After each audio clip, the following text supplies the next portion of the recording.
1941, the Japanese attacked Pearl Harbor, killing at least 2,408 people and destroying at least half the military ships, airplanes, and supplies in Pearl Harbor, Hawaii. With the attack, Japan made the West Coast a potential combat zone. Now at war with Japan, Germany, and Italy, the U.S. needed to reorganize and figure out what happened in the harbor. Japan knew a lot of information to bomb Pearl Harbor the way they did. They knew where the airbase was and the naval station. The question was, how? The U.S. government speculated that because of the high populations of Japanese fishing communities on the West Coast, the Japanese American citizens would have had to conspire with the Imperial Japanese Navy. This fueled the U.S. to go to war with the Axis forces. At this point, Japanese fishermen were taken into government custody as suspects. This left a big question for the people of America. Can the Japanese living in the States be trusted? As a precaution, the government issued to order temporary camps to be built excluded from the rest of society with Executive Order 9066 by President Franklin D. Roosevelt.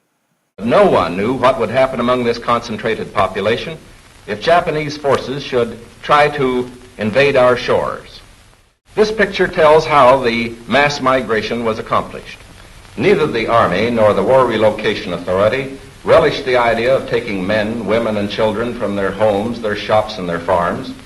So the military and civilian agencies alike determined to do the job as a democracy should, with real consideration for the people involved. Our shores. Military authorities therefore determined that all of them, citizens and aliens alike, would have to move. Doing this could protect shipyards and airplane bases from further information being released to Japan. At this point in time, the government decided to start putting up camps as quickly as possible. They started pulling out jobs from Japanese people and putting them out of business and start putting them into camps. Japanese would be moved to camps eastward and drier and more arid areas. The buildings would now be put up with scrap metal and poorly built, with holes and no insulation.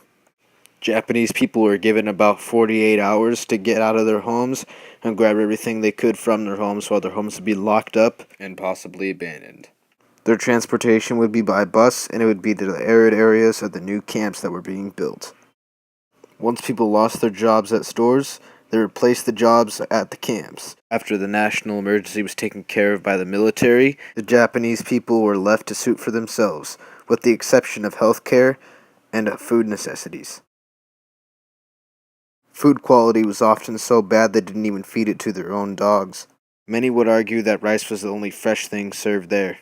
However, the rice was always served incorrectly and was served with sweet things, which is a disgrace in Japanese culture as rice is served with spicy or salty things. At this point in time, the culture was already being mistreated, but there are worse things to come.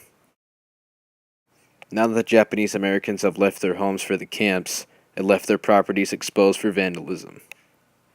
Many white supremacists favored the idea of moving the Japanese people away from the American communities. Other whites felt threatened and felt that they were being spied on by the Japanese. Some Japanese homes were burnt down or vandalized. Life in the camps were rough for many families.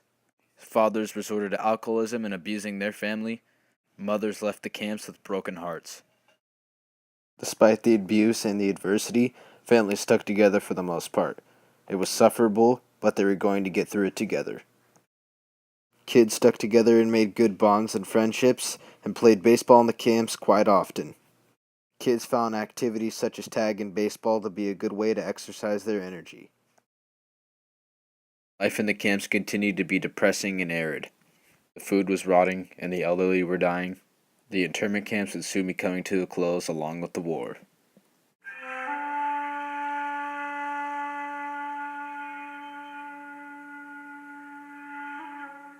The war was over. They were going home. The atom bomb had changed the world forever.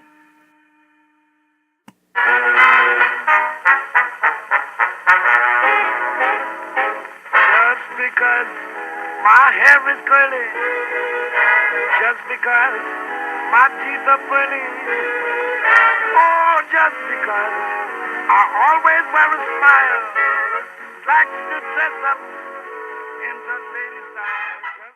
Now that the war was over, the Japanese were citizens once more. After the war, the Japanese and Americans were gradually accepted back into society. Social reforms were incoming, and America was changing. America then started moving into a new age. Through all these adversities, Japanese Americans pushed through and kept their nationalism. They stayed American.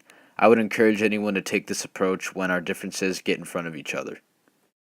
The Japanese were profiled and discriminated against, but that did not stop their pursuit of the American dream or nationalism. Instead, they carried on, knowing that freedom comes at a cost and nationalism is free. No matter how we change, we should acknowledge each other as neighbors and work out our differences as Americans.